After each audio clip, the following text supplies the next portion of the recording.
That's the problem for the Iranian regime. They don't want Hezbollah to be broken up as a force, but on the other hand, they have serious economic problems at home. They are outgunned by the Israelis. A lot of their population do not want to be involved in a wider Middle Eastern conflict. And there have been protests, as we know, over rights and reforms for many years in Iran, particularly since November 2022, the Women Life Freedom movement.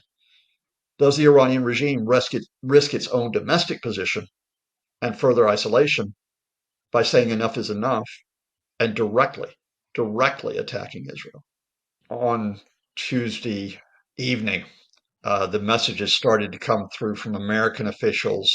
They were going to media outlets, signaling, "We know what you're doing, Iran," and they were saying that the missile attack on Israel was imminent. Uh, a few hours later, those missiles did come. 181 ballistic missiles from Iran. Uh, they created kind of a spectacular light show. And I don't want to minimize the fact that this is very threatening, but the initial story is that uh, most of those missiles were intercepted, and the missiles that did get through, it appears that air defenses, Israeli air defenses, and those of allies, the U.S. and Jordan among them, was okay. These missiles are heading for open ground. They're heading for sparsely populated areas. They can get through. As a result, despite 181 missiles, there were only two Israelis who were slightly injured. There were no fatalities. In a tragic irony, the only person killed last night was a Palestinian, someone in the West Bank who was killed by debris from one of the missiles that was intercepted. I emphasize that because for all the worry about an escalation today, direct confrontation between Iran and Israel, uh, as with the April attack, when Iran lobbed 140 missiles, 185 drones at Israel, they telegraphed this. They let Arab countries know on Monday this was coming. The Arab countries, I'm pretty sure, would have told the United States. The United States would have told the Israelis, which is why the air defenses were ready. Even though one of the differences from April is that for the first time, the Iranians used hypersonic missiles, which obviously travel much faster, a shorter time to reach their targets, so the air defenses have to operate much more quickly. But by and large, they did so. Um, it's a curious situation when you see a very prominent attack like this, a dramatic headline attack like this, to say that there are certain lines that are still being observed. And I think the Iranian regime is still observing the line of that they don't want to cause mass casualties, certainly not amongst Israeli civilians, because if they do so, the Israelis will retaliate. I mean, they will retaliate probably with a widespread attack on Iran, including possibly oil installations, nuclear installations, as well as military positions. That's the uneasy tension that we have in terms of the immediate situation.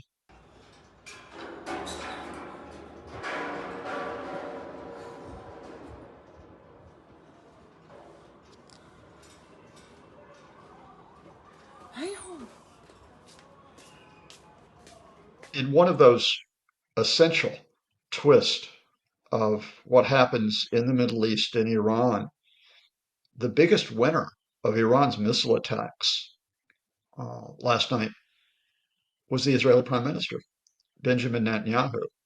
Now, I'm not saying that because I expect a direct Israeli retaliation against Iran, despite the fact that that's what Netanyahu said. This is a big mistake by the Iranians. We will hit them. Rest assured of that. What is more likely to happen is that Netanyahu will benefit from being able to get the breathing space for what is now an open ended war on two fronts. Of course, we're coming up to the first anniversary of the response to Hamas's mass killings, with the Netanyahu government's mass killings, almost 42,000 people in Gaza, and the second front, which we have now had opened up, which is the Israeli military operations in Lebanon, including at the start of Tuesday, hours before the Iranian attacks, uh, an Israeli ground invasion into southern Lebanon, which they're calling limited. We'll see how far it goes and whether it stays limited. Uh, so, this threat of retaliation by Netanyahu, the real significance here is the political maneuvering. And that is, if we had spoken a month ago, I would have been talking with you about hundreds of thousands of Israelis that were protesting, that were criticizing the open-ended military operations in Gaza because they were not getting the return of the hostages. About 100 hostages, dead or alive, still held by Hamas after almost a year. And their emphasis was, and the pressure on Netanyahu was, get those hostages back rather than trying to destroy Hamas.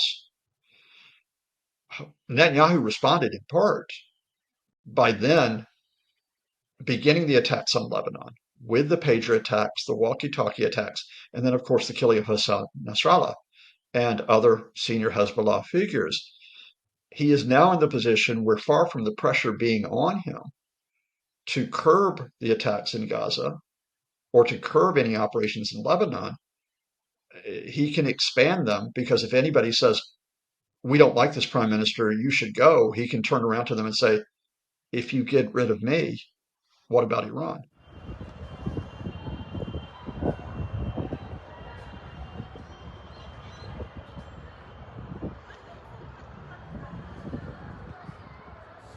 I don't want to underestimate that this is a serious situation, but I think when you have rhetoric from former Israeli leaders and current Israeli ambassadors, which is let's destroy Iranian nuclear facilities, I think you have to dissect it carefully. I think, first of all, it is part of that ongoing Israeli warning to Iran, which is don't step up your attacks on us where we have not just the risk, but the actual occurrence of civilians being killed, where we see civilian sites as well as military sites in Israel getting blown up by Iranian missiles. That would be unprecedented. So they are going to say, look, we will hit you, we'll hit you hard. But I think, secondly, this serves a political purpose, which is that it diverts the attention to Iran and it diverts the attention from the mass killings in Gaza and the possible, indeed, actual mass killings that are beginning to take place in Lebanon.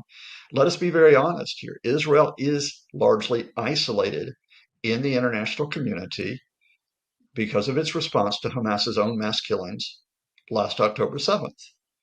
Because of the widespread, almost indiscriminate bombing, because of the ground assaults, because of the attacks not only on civilians, but on humanitarian workers, on those who have been sheltering in schools, on those who've been trying to keep Gaza running. You know, Israel has been, or at least Benjamin Netanyahu has been accused by the International Criminal Court of war crimes. That's how serious this has gotten. So, what do you do if you're an Israeli official or a former Israeli official to get yourself off the hook for that? You point somewhere else. And the somewhere else, for a moment, it was Hezbollah. But of course, now you stand accused of killing the civilians in Lebanon as well as Hezbollah leaders. So you point even further afield and say it's the Iranian regime that the one is who should be the pariah here internationally, not us.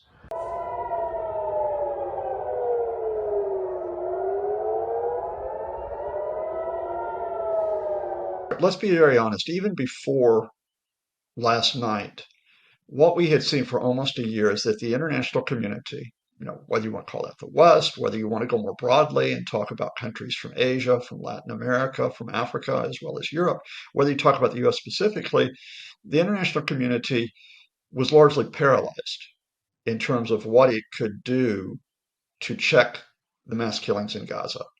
Now, whether it was paralyzed because it really couldn't do that much because of the determination of Benjamin Netanyahu and his inner circle, uh, whether they were paralyzed because of Hamas's refusal just to hand back the hostages who they seized last October 7th, or whether the community had paralyzed itself. You know, for example, the United States still continuing to provide the military aid to Israel that was being used in Gaza. The international community was largely on the sidelines of this. Here we are today, and the international community will make statements. It'll come out from the United Nations, it'll come out from the G7, it will come out from the European Union, it'll come out from the Americans and others, which says, we really don't want a confrontation here. We really don't want an escalation of the violence between Israel and Iran. And at that level, okay, there is, will be some impact. The Iranian regime in particular, which already faces great economic pressure and economic problems, which faces isolation and has done for many years over its nuclear program, will not want to increase that. Uh, I don't think a lot of the Israeli system wants a direct confrontation with Iran. So the international community can say, everybody step back. But the point here is that that international pressure will not suddenly recur over Gaza or Lebanon to try to prevent those confrontations from escalating further. If anything, there's another barrier to international pressure because, again, the Israelis will come back and say, how can you put pressure on us when we're the ones under threat? And indeed, if the coincidence of two events last night, that just after the Iranians attacked Israel, you had the US vice presidential debate between Tim Walz, who's running alongside Kamala Harris, J.D. Vance, who's running alongside Donald Trump. And both of those candidates came out with that the paramount interest was the self-defense of Israel. That was the paramount interest, right? Now, Tim Walz did add, to his credit, he did say, look, there are humanitarian considerations regarding what's happening in Gaza, but the priority was on Israeli interest. So once again, I come back to this fundamental point that what the Iranian regime has done, even as it denounces the West, even as it denounces the US, even as the supreme leader has criticized Europe uh, this morning, they in effect have further bolstered Netanyahu against the West and any type of constraint upon Israel.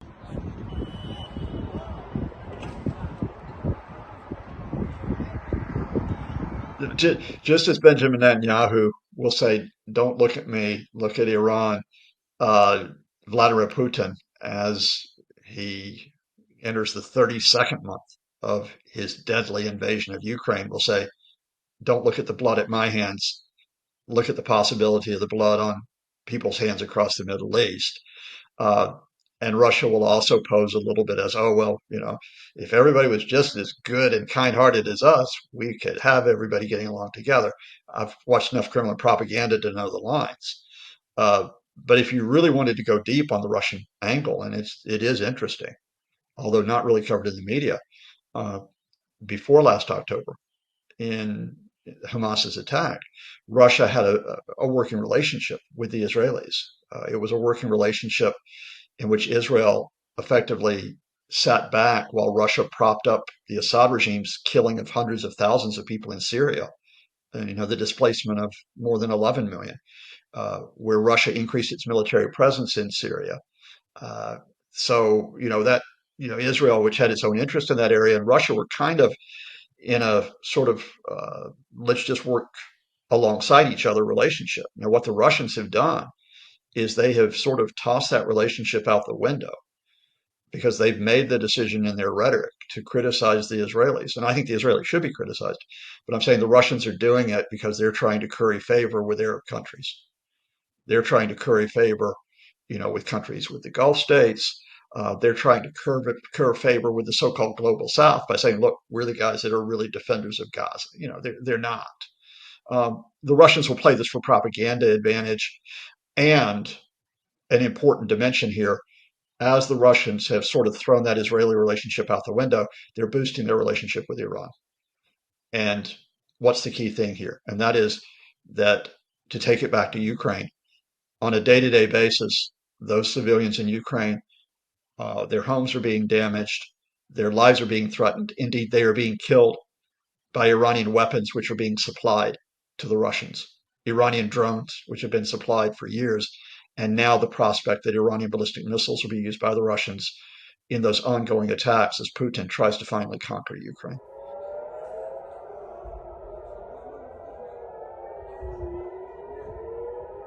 I think we're in a period for the Iranian regime which parallels where we were in April. For those you know who don't quite remember, Israel had been killing a whole series of Iranian commanders in Syria for months, and finally the Iranians in mid-April lobbed 140 missiles, the 185 drones, at Israel. Uh, And they telegraphed it. They told the Israelis, and only a few missiles got through in sparsely populated areas. But the Iranian regime had shown, oh, we will fight back. We're not going to sit there and not take it because they have to play to their domestic population. They don't want to appear weak to their domestic population as well as to the wider world. But ask yourself what happened between April and last night. Israel stopped killing Iranian commanders in Syria, but they killed Hamas leaders elsewhere, not only in Gaza, but in Lebanon, for example. They killed the Hamas political leader Ismail Haniyeh in Tehran. They killed Hezbollah's leaders, culminating in killing Hassan Nasrallah, and they killed Iranian commanders in Lebanon, right? So, Iran's demonstration attacks back in April did not stop the Israelis. All right, the Iranians have tried again. They've made these demonstration attacks. Does Israel continue, not just with the military operations in Lebanon and in Gaza? Do they continue with the targeted assassinations? Do they try to absolutely destroy Hezbollah, for example? And can the Iranian regime let that happen? That's the problem for the Iranian regime.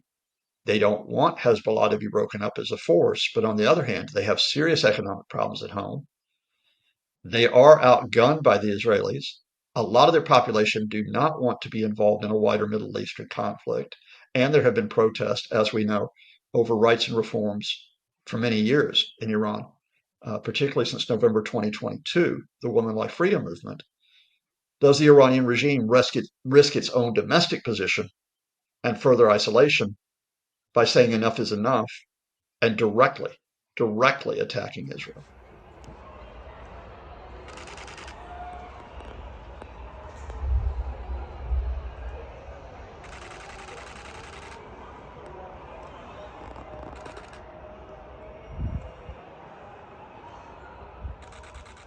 I'm just going to drop, the analyst pose for a minute and just as a person who has friends throughout these countries, yes, in Israel, yes, in Gaza, yes, in Iran, I just start with the fact that civilians are being used as pawns for these power games, and they're being killed as pawns. Uh, while Benjamin Netanyahu thumps his chest, while Iran's supreme leader thumps his chest today, and they talk about defeating each other, while Hezbollah keeps saying it will recover and fight, while Hamas continues to, of course, exist in Gaza. Almost 42,000 people have been killed since last October in Gaza. Several hundred have been killed in the West Bank.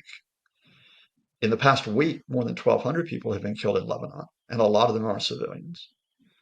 We, of course, had the 1,200 people killed inside Israel last October 7th.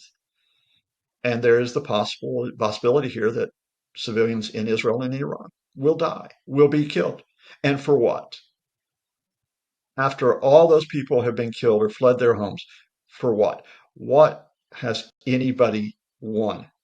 And I'm just going to come back to this, that there will be a lot of talk today amidst the question of whether there'll be further conflict as to who might win from a showdown between Israel and Iran or the ongoing Israel operations in Lebanon or in Gaza. No one wins. Benjamin Netanyahu will avoid going to prison on bribery charges and avoid an early election by maintaining an open-ended war. The supreme leader may avoid his own downfall in Iran by saying, you can't rise up against me because the Israelis are the enemy. Hezbollah's commanders will try to struggle on. Yeah, they win in that short-term personal sense, but they do so at the expense of the lives of so many, many, many people.